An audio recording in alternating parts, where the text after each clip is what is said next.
Welcome to She Wears Boldly. I am your host, Dr. Deborah. Today, we're going to be diving into the stories of extraordinary women who are rewriting the rules, shattering expectations, and refusing to fade into the background. Empowered women say no to being defined by their challenges in a world that tries to silence and sideline them. She Wears Boldly celebrates the remarkable journeys of women who have transformed their struggles into stepping stones to success. So grab your coffee or tea, settle in, and get ready to be inspired and fired up.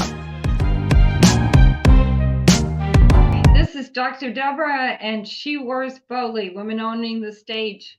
And again, we're going to have an amazing guest today, Amy. I know you're just going to love her. I love her. And she is smart and bright and pretty and just an awesome person that you could ever talk to. And she's got a really good story.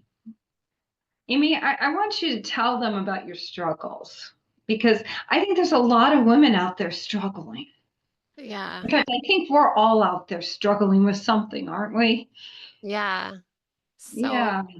I had a really happy childhood, like almost idyllic. And I saw my grandparents in love and so happy together, and my parents so happy together. And I just had this like fairy tale life where I thought it would just, I'd fall in love and be happy forever. And that's not how it worked. It was really, really difficult. My first marriage was very abusive, and I just remember crying most days, and it was really, really hard.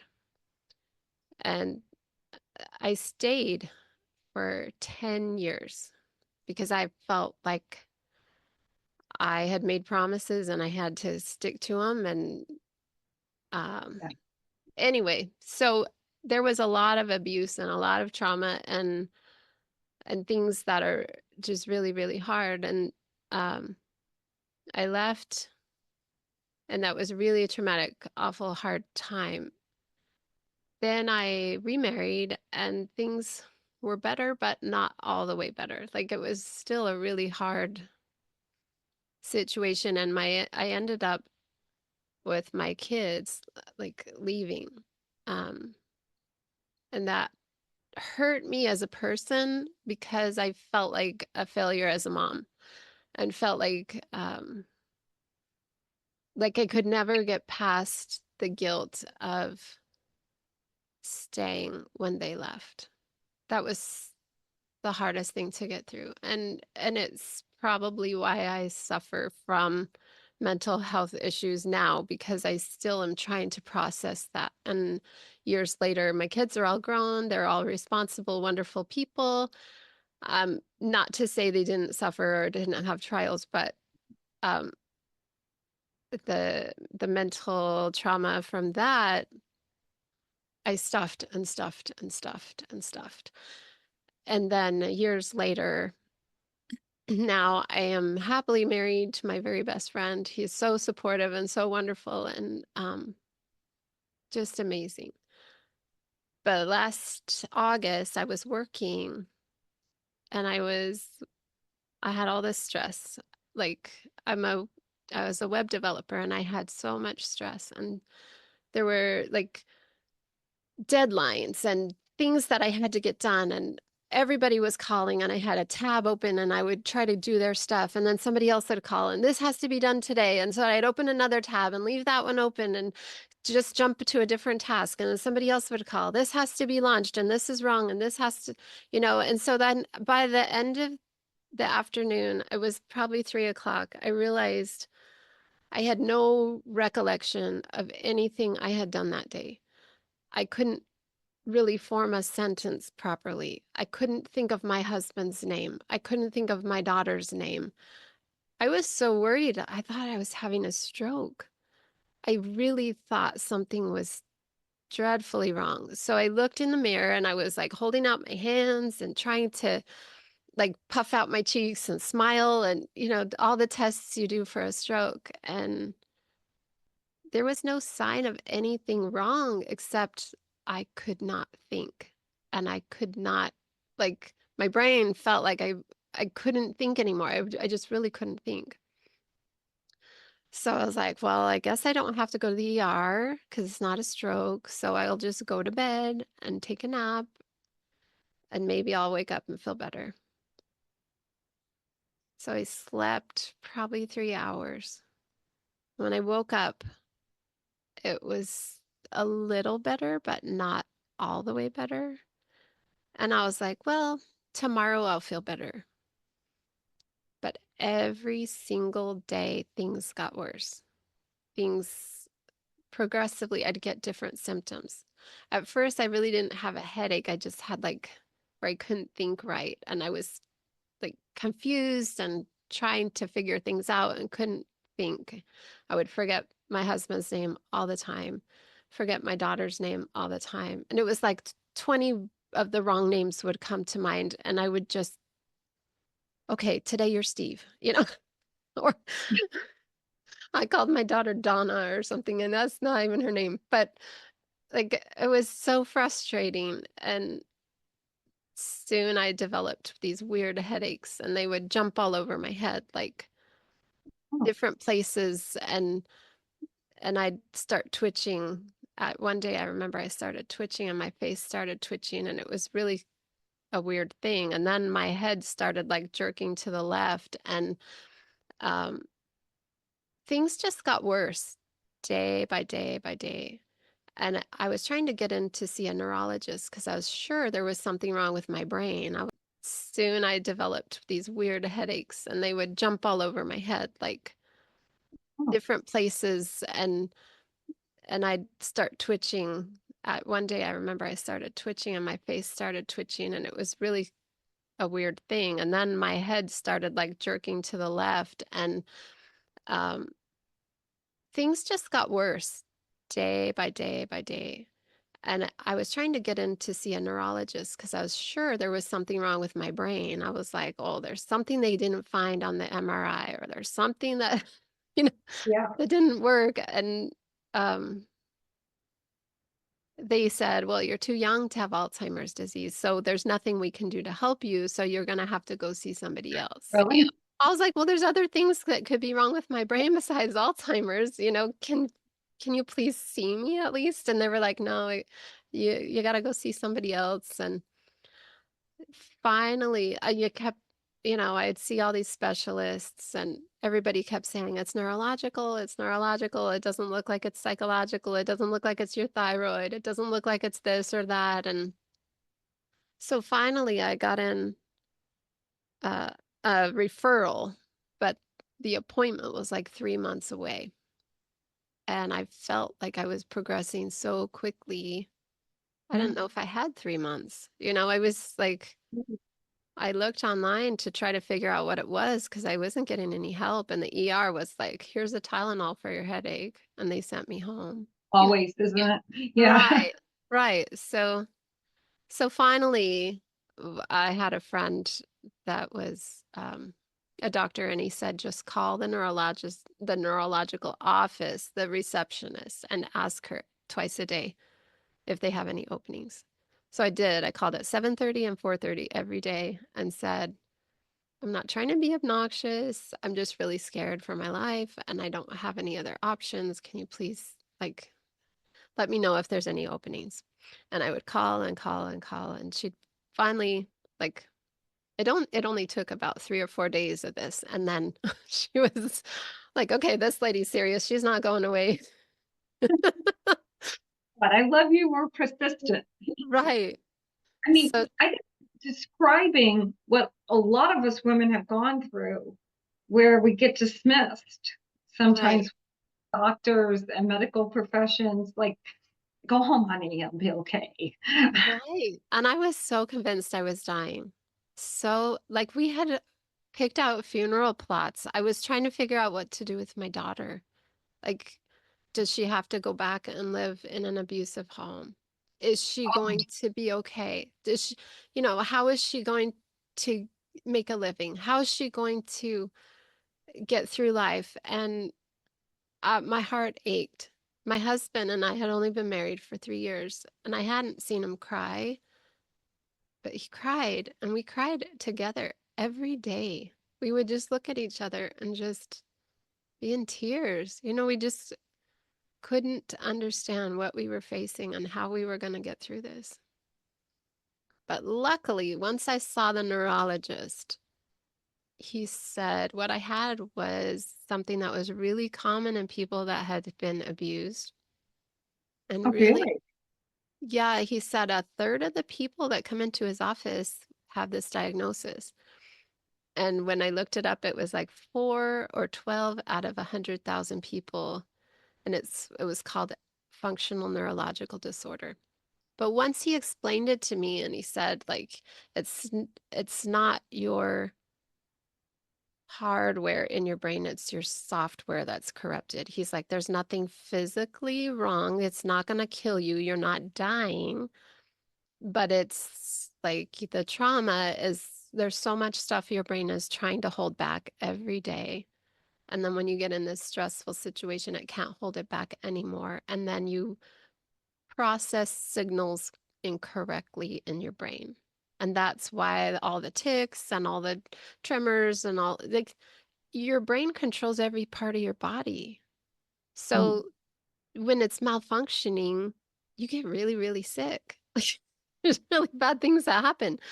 So, um, there's a lot of people really, really suffering with this. And as soon as he explained it, like my mind put it all back. And immediately I could feel it leave my body. And it was like I was all better. My symptoms were all gone. And I felt like, oh, yay, I've had this miracle. I'm so excited. And I was just on cloud nine. Like, I've gotten my life back. I'm healed. And so I went around like a few months just not even wanting to even talk about what FND was or how it like how it was like affecting other people or what. I didn't want to even learn about it. I was so afraid. I was so afraid to even Google it because I didn't even know. I thought if I find out that it might come back, it'll come back. And so I just wanted to just ignore it and be happy with my miracle and go on with my life. And then it started to come back. Like I could tell like my brain was getting a little less settled and things were just like I could feel like it was trying like my head was trying to twitch and my brain was feeling tired and confused and hurting and I could feel it starting to want to come back. And when it relapsed, I was kind of scared, like but it wasn't as bad as the first time because I realized I wasn't dying. I Yeah. had a better understanding and a better toolkit of like what to do, but I really had no help medically. Like I had no doctors to help me with what to do. So finally, when I got a team of the person that's been the most helpful is my physical therapist because he just explained, how the brain works and how the thresholds change and how everything's dynamic. And, I really can't control my triggers or my symptoms, but I can help do things that my brain craves and avoid things that trigger me, like the bright lights and the loud sounds and the stressful situations and the people that are toxic. And I don't know, there's even people that I really like that trigger me. Oh. But That's yeah, something you were saying, and like we were just talking a little bit about that, but I think somebody acknowledging you instead of just saying we can't do anything, that probably yeah, helped a lot too, didn't it? To yeah, medically, and I'm glad you're bringing all this out, because I know there's a lot of women out there that are going to relate to all this. yeah, Because, like I said before, we get dismissed and we start thinking we're crazy. And in fact, some doctors will even tell you, well, you're just hormonal or you're just crazy. yeah. And Yeah.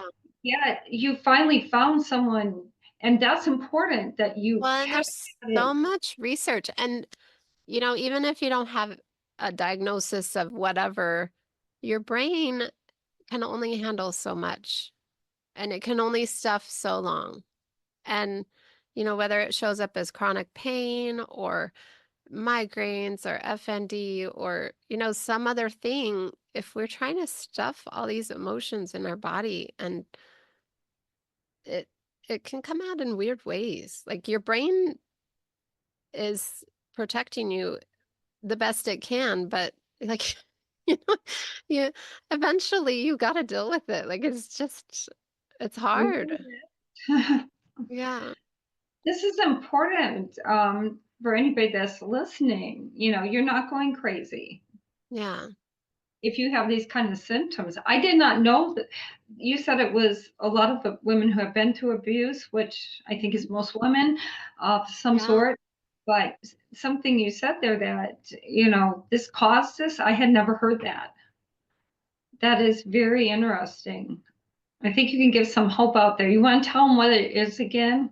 Just It's called functional neurological disorder. But there are a lot of other things that are related, like chronic pain and migraines and other other issues. There's a lot of diseases of the brain that, maybe it doesn't show up in this specific diagnosis, but in a different way because a brain is a brain. right. Like if it doesn't, I don't know, there's a lot we don't understand about it and a lot of stuff, might happen differently for different people, but just the fact that we understand that there are things that calm your brain and things that trigger things like either pain or like tremors or seizures or whatever it is that some people can't speak, some people get pain, some people um, have a hard time walking or moving or I don't know. There's a lot of different things. Some people get paralyzed from it. And so um, just knowing that it's not your fault and that That's important. and that you're safe and that you're not dying like makes a huge difference. And knowing that there's hope because our brains are so pliable and they call it neuroplasticity, but it's basically like you're able to change, you're able to learn things, you're able to Rewire. rewire, retrain your brain. And that doesn't mean you're going to get all better all the No, time, but there's hope for a better life, being able to manage things in a way that is not so scary. I don't know. But then, there's a lot of people really suffering that don't get relief and that mm, it's not their fault if it no. doesn't work, it's just I'm choosing to have the best attitude I can and focus on the things that I still can do and try to balance my life. It's slowed me down a lot, like really, really slowed me down a lot. Um, I had to quit my business and that hurt because I really loved all my clients and I loved helping them and um, it was really hard to just realize that this was slowing me down and this was something I had to deal with and I had to Yeah. live my life in a different way and kind of reimagine who I was and reinvent where I was going and what I was here for and why, I didn't die, but like, why am I still alive and what can I offer the world? And that was a big discovery process too.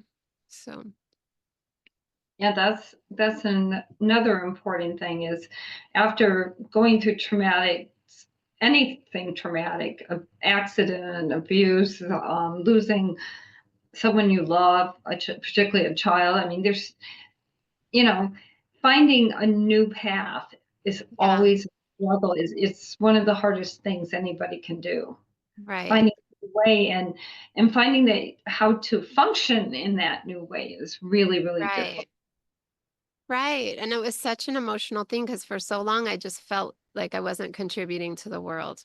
My definition of contributing was earning money and bringing in like an income for our family. And when I couldn't do that the same way, like it really made me kind of redefine what it meant to be contributing, what it meant to be like what it took to be a valued person and what it took to be worthwhile.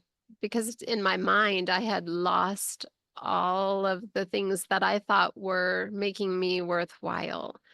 And I had to reprioritize what was really important in life, like spending time with my husband and my daughter and um, helping in ways to like I seek ways to lift people up and bring light to the world somehow. And uh, I don't know. Yeah, tell I them just about that. Tell them what you do. I so think it's I really special. there's a lot of things I do. Some part this one little thing that I do is make sun catchers. And when I was really, really down and feeling like I wasn't worth anything, and I just didn't know how to go on with the things that were going on and how I was going to face death and how I was going to face um, these things that I really couldn't control and I wasn't happy with, you know. And so I was just laying in my bed just crying, like just really, really having a hard time. And I didn't want everybody to see me crying, but I was just to the point where I just had lost all hope and I had lost everything that was important and I really felt like I was letting my family down and letting everybody down and I felt like there was nothing I could do about it. I was just dying, you know, and so I just laid on the bed and I just cried and cried and cried. And my husband was crying and he didn't know what to do to help me and you know, so he just like sit there and put his hand on my foot or something or on my hand and we just cry and I remember just laying there crying and the sun came shining through the window and it like landed on my face and it felt like God was just reaching down and saying, "It's okay, I'm here. I'm still here." And it happened not just once, but it happened over and over. Every time I just would be crying and feel like it was just way too much. Then the sun would come through my window and it would touch my face. And so for Christmas, my sister got me a sun catcher. And I said, "How did you know? How Yeah. did you know? Wow. Like this was what I needed." And she said, "I didn't know. I just felt like this was something I should get for you." And then I felt like, wow, that really touched me. And it made me feel like, okay, this is really important. And so I'd see those rainbows from the sun catcher like dancing around my kitchen and it made me feel so happy and so seen and so loved. So a friend of mine after that, not long after that, she lost her son and I hadn't known about that, but I found out that she was struggling with this and I felt so moved to give her the sun catcher. And so I did. And it just meant so much to her that I would give her such a precious thing that had meant so much to me. And I told her the story about it. And so then I wanted to continue doing that. And so I started making my own sun catchers and giving them away to people. And I would just spend my time making sun catchers. And when I felt like I couldn't do anything else, I'd sit at the table and make a sun catcher for somebody. And I didn't even know who I was making it for. And I would just carry them around in my pocket.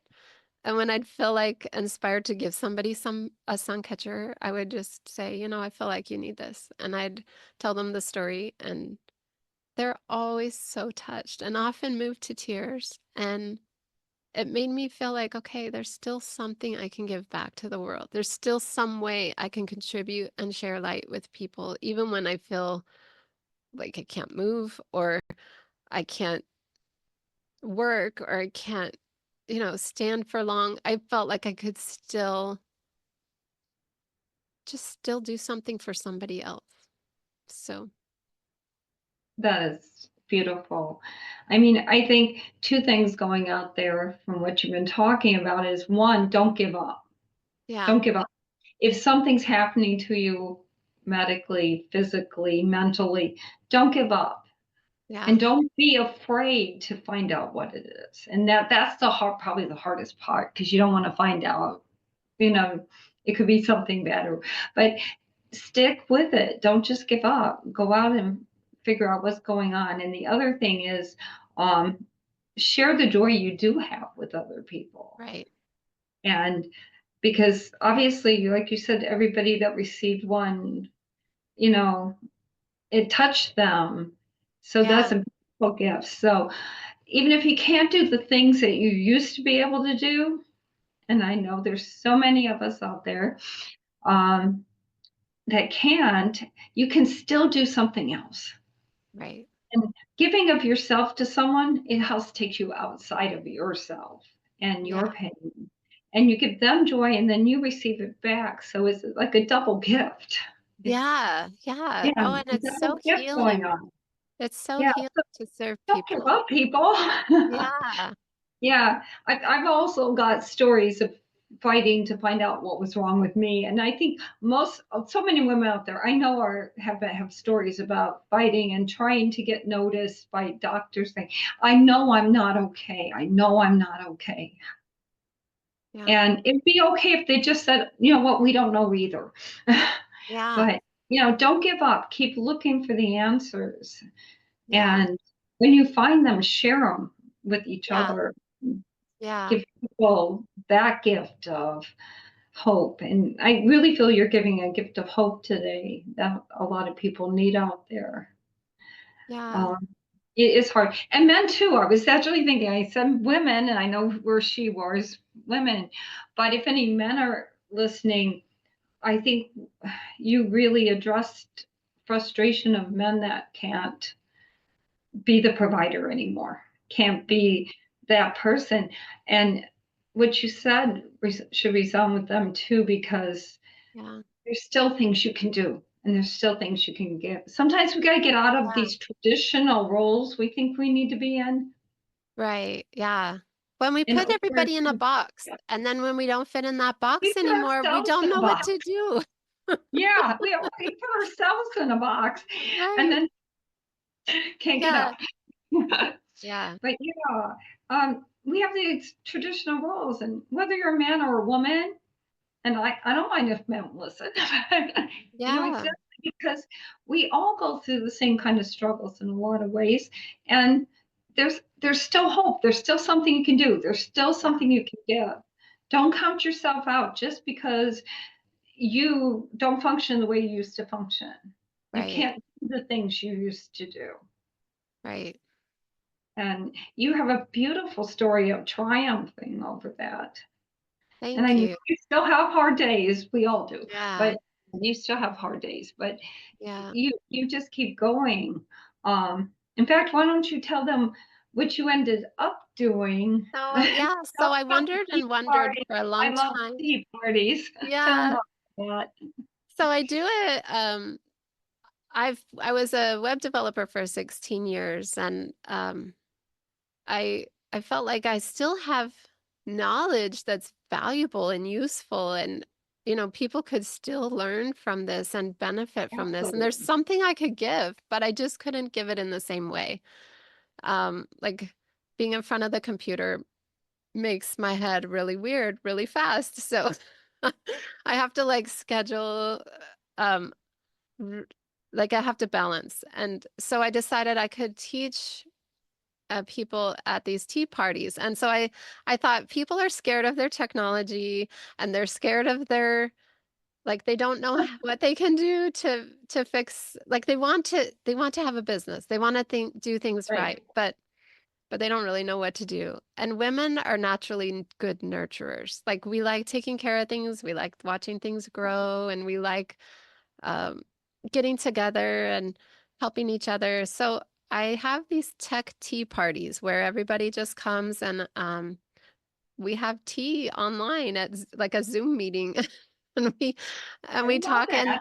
and it's like the same group of people come and we just have a fun time and we answer questions about like what technology questions they have, and it's super casual and it's really special because we have all gotten so close, but it's kind of like a quilting bee, but we we just talk about tech and how everybody's doing, and like everybody is a business owner, so we're all trying to, help each other out, but it's free and it's really fun. So if anybody wants to join us, it's Tuesdays, and you can sign up at cottagecoder.com/tech-t.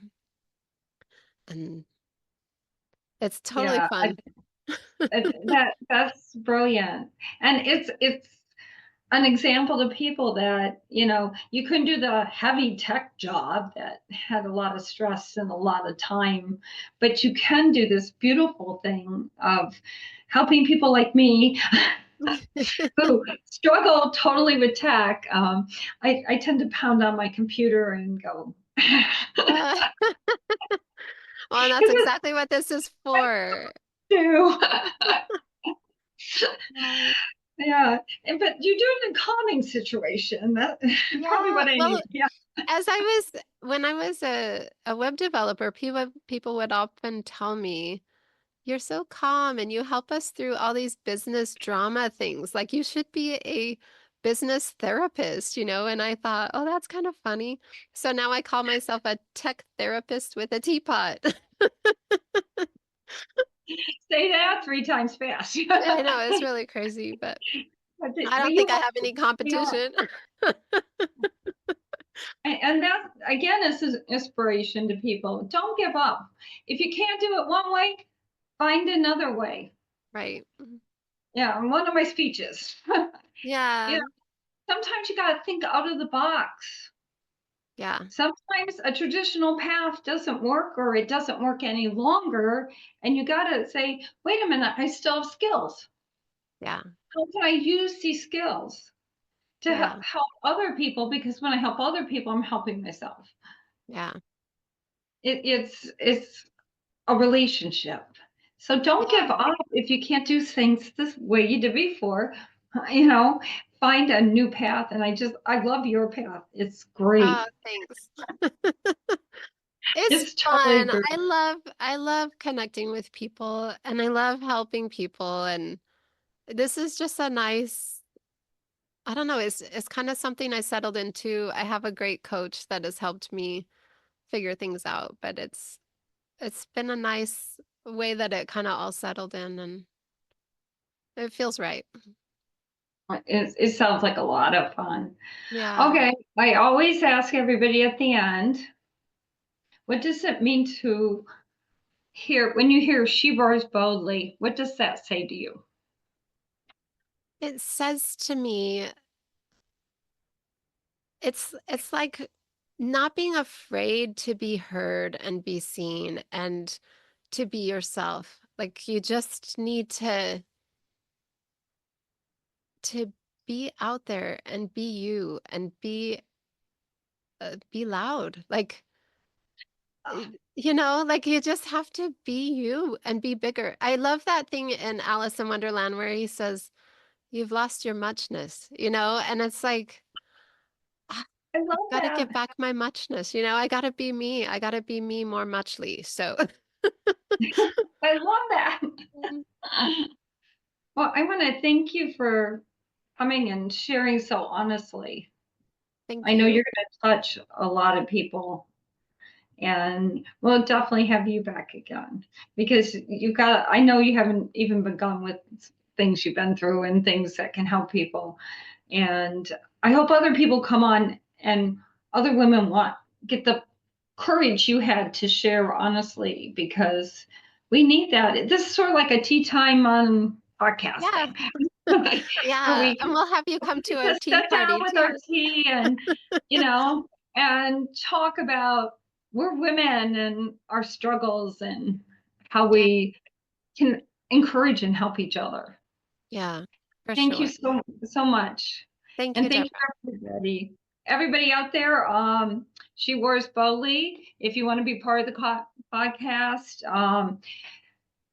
look at the call notes, but it's also sheroars.live. Just go in, sign up for a 20-minute call, and we can talk. Sheroars.live, all small letters. Thank you so much again for showing up.